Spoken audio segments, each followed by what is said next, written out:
dalam rangka itu kita menetapkan 5 korporasi perusahaan timah.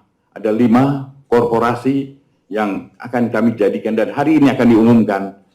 Ya, perkaranya hari ini diumumkan bahwa perkara ini dalam tahap penyelidikan. Penyidikan maksud kami.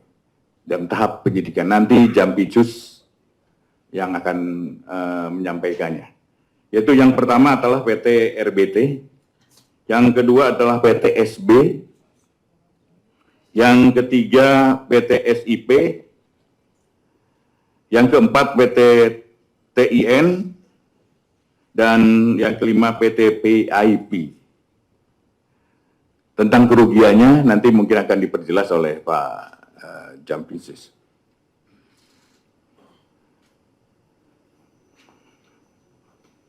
Kemudian selain PT Timah, korporasinya ada 2 korporasi yang akan dijadikan tersangka adalah berupa pencucian uang, tindak pidana pencucian uang. Yang pertama adalah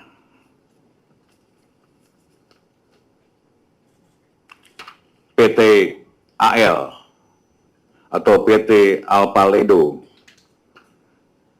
Yang kedua, PT MRM atau Motorrado Mas. Tapi sebagai ancar-ancar, saya juga ingin sampaikan kerugiannya berapa sih? Kerugian untuk kerusakan lingkungan untuk PT Timah, PT RBT itu 38,5 T. Kemudian PT SB sekitar 23,6 T. PT SIP 24,3 T. PT TIN 23,6 T. PT PIP adalah 42 T. Kemudian untuk Duta Palma adalah pencucian uang. Ada 2 PT ini. Kita memang perhitungan pastinya nanti sedang dilaksanakan oleh Pak Ateh, BPKP, itu ancer-ancernya adalah 73 T.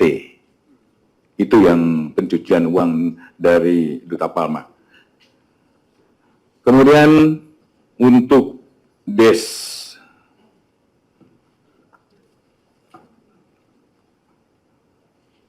perbaikan tata kelola dan DES koordinasi peningkatan penerimaan devisa, nanti saya minta Jam Datun untuk menyampaikan.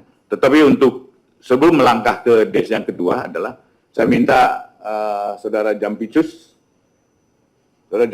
untuk mengumumkan bahwa hari ini ada 7 korporasi yang dijadikan tersangka dan 1 tersangka adalah perorangan.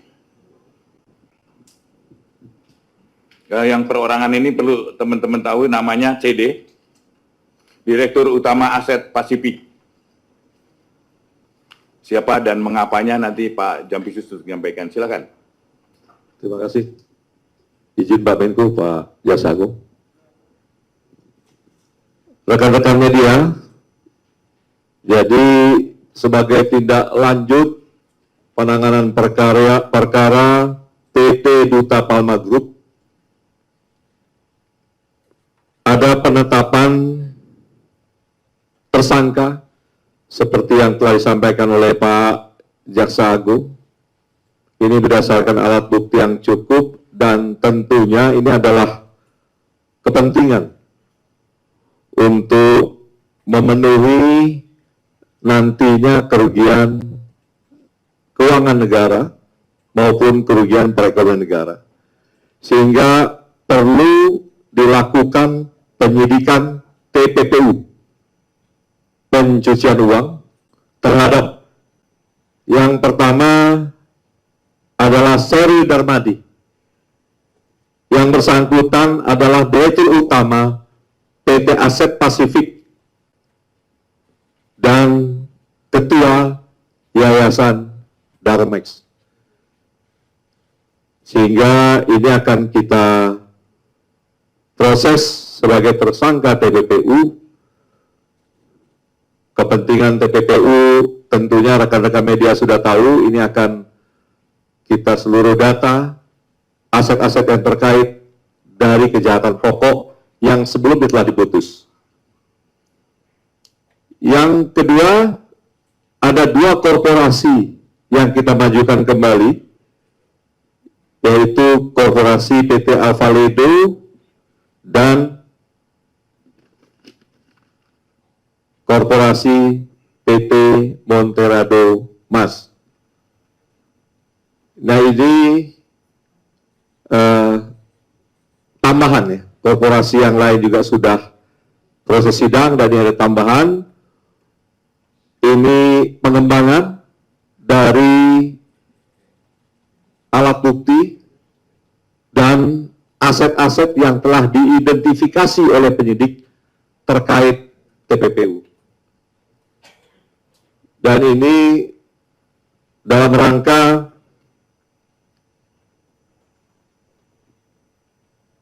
seperti yang disampaikan oleh Pak Jaksa Agung, bahwa kita akan terus berupaya untuk mengembalikan kerugian keuangan negara sebesar 4,7 T sekian.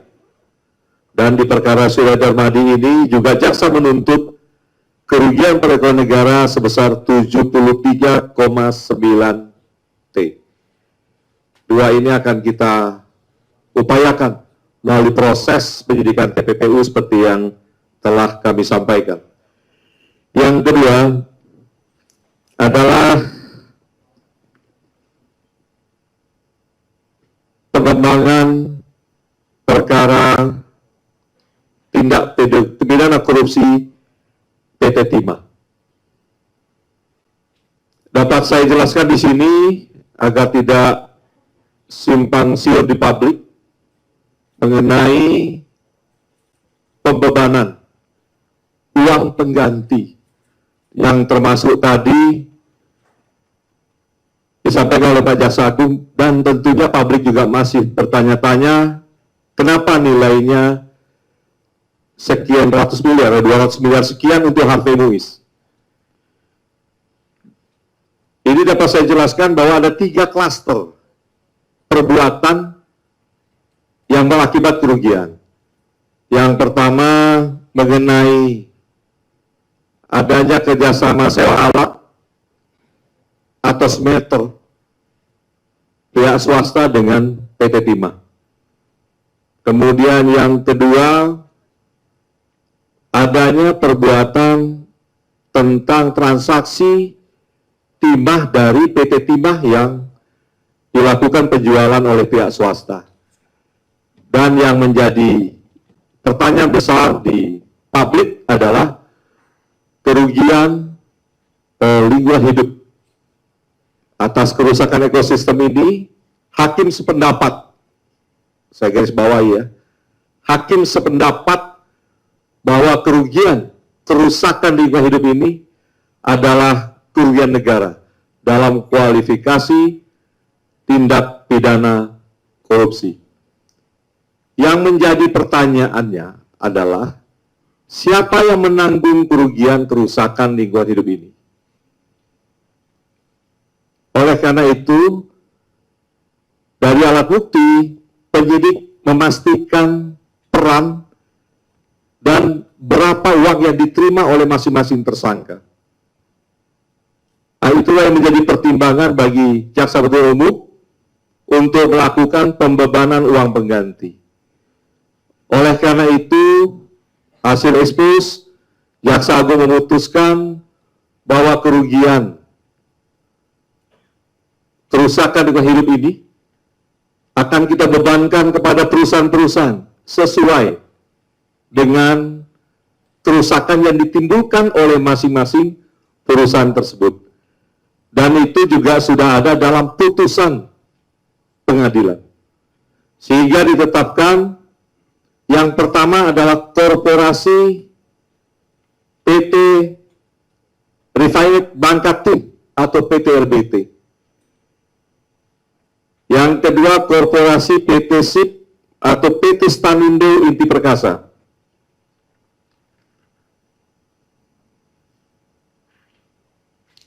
Yang ketiga,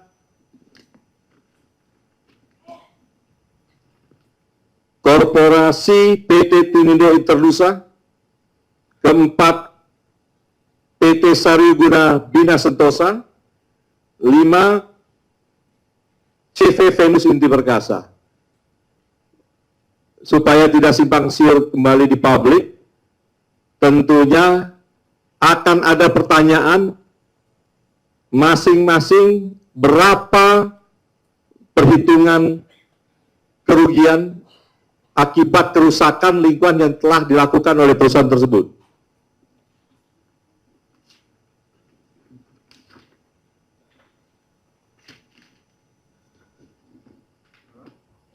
Pembebanan kerusakan lingkungan hasil dari alat bukti maupun keterangan ahli yang dilakukan pembuktian di persidangan oleh jaksa penuntut umum dan disetujui dalam putusan hakim, yaitu 1. PT RBT sebesar 38T 539.949.330,8. Kedua, PT SB 23T 670.769.700.728,8. Yang ketiga, PT SIP 24T 311.841.441.084,4. 4. PT TIN 23T 670.769.700.728,8. 5. PT VIP 42T 155.825.740.622,8.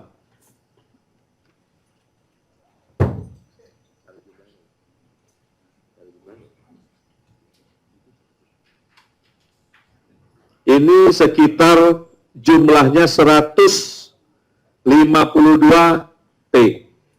Sisanya dari 271 yang telah diputuskan oleh hakim, dan itu menjadi kerugian negara, ini sedang dihitung oleh BPKP. Siapa yang bertanggung jawab tentunya akan kita tindak lanjuti dan akan kita segera sampaikan ke publik. Ikuti terus informasi-informasi lainnya di SIP News Network.